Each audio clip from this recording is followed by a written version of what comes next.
Hi everyone, in front of me I've got ACER Iconia P11 Pro, and let me share with you how to activate automatic system updates on this device.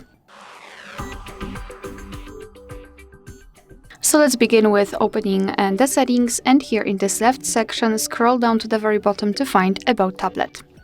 Then we have to scroll down and localize build number and keep tapping on it until you'll see that you're in the developer mode. Then let's go back to the system, scroll down and enter developer options. And here we've got the list of advanced options, and all you have to do is to scroll down a little bit to find this option, automatic system updates. In my case this option is turned on, however if you've got it turned off, simply tap on the switcher, and from now on, since this option is active, your device is allowed to apply the updates whenever it will be restarted. Of course you can turn this option off just by tapping on the switcher again. Alright, so that will be all. Thank you so much for watching. Please hit the subscribe button and leave the thumbs up.